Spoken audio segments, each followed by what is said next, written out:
Salutations viewers, welcome to a new video.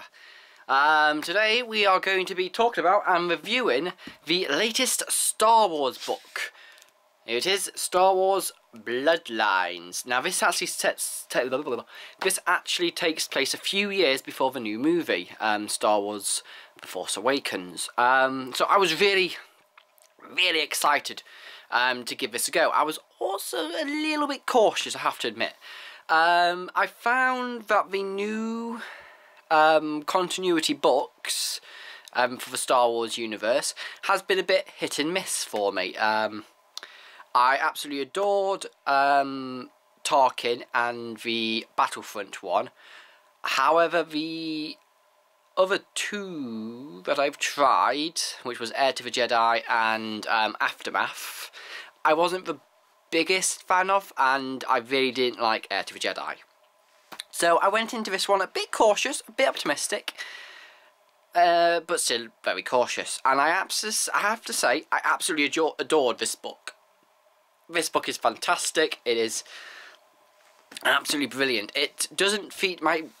Right, let me get this straight first of all. This focuses on Leia, Princess Leia, and it focuses on her and sort of it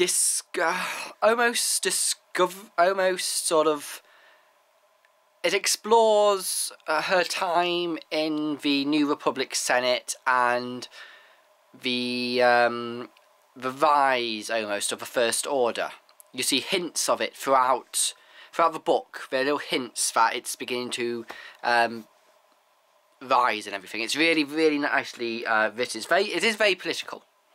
I will say this right now, it is a very political book.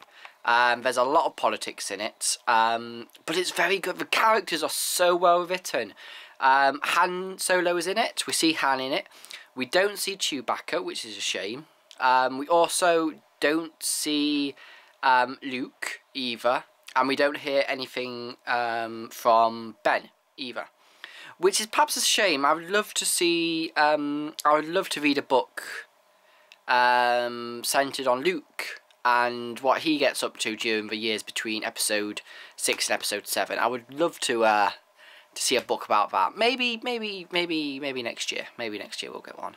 But no, I really enjoyed it. And as you can probably tell from both the title Bloodlines and the cover, which as you can see features Princess Leia with a backdrop of Darth Vader, Leia's bloodline does come into it. The fact that her father is obviously Anakin Skywalker, Darth Vader, and everything comes into it quite at a critical moment in the book. There's a very critical moment when that comes up, and it has massive effect on the rest of the book and also the whole of Leia's life and standing in the Senate. But I really enjoyed the book. I have to say, all the original characters, all the characters that we get introduced to in the book, other than obviously Leia, who as we know is already well developed, are all well developed, and you learn about the history and the past, and you go through a few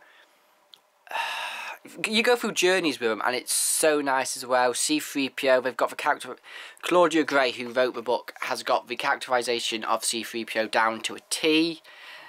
You still want to blooming rip him apart for being so pedantic and everything and officious and stuff like that, and he's down to a T.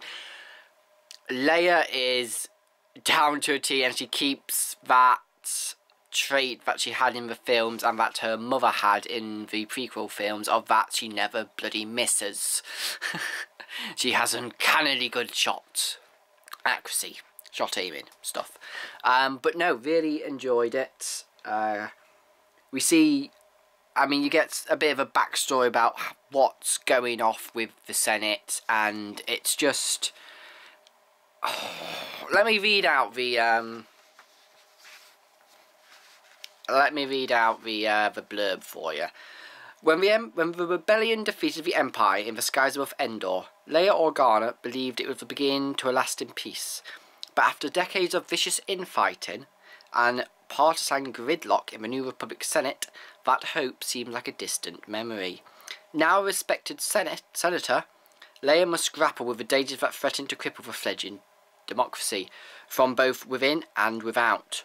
Underworld kingpins, treacherous politicians, and imperial loyalists are sowing chaos in the galaxy. Desperate to take action, senators are calling for the election of a first senator. It is their hope that this influential post will bring strong leadership to a divided galaxy.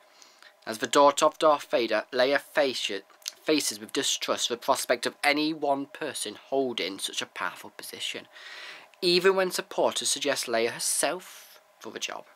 But a new enemy may make this path Leia's only option, for at the edges of the galaxy, a mysterious threat is growing. So you see, they're really hinting at the First Order and everything.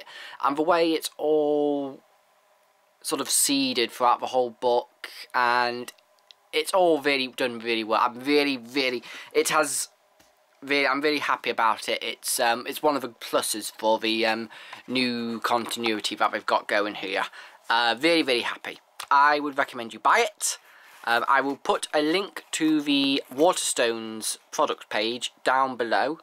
Like I say, the only things I would change about it is if we had some Luke in, or we had Chewbacca in. It would be great to see more of Han, although he does, like I say, he's in it a bit, but he's not in it a lot. This is really focused on Princess Leia. It's really focused on her. It's really exploring her, and especially when the revelation of, especially when the fact that she's the daughter of Darth Vader comes into the book. That's really important to see how she processes it, and see how other people sort of process it and everything. It's all really good. I really recommend this book. I would really recommend you buy it. If you're a Star Wars fan, why haven't you? Go and buy it and read it now. But yes, so that was Star Wars Bloodlines. This was my sort of review about it. Yeah. But yes, I recommend it. If you've liked this video, give me a thumbs up down below. Helps a great deal. Let me know what you thought of the book if you've read it. Let me know what you think of the new continuity as well. Always interested to find out what people think. Subscribe for more. And so long for now, viewers.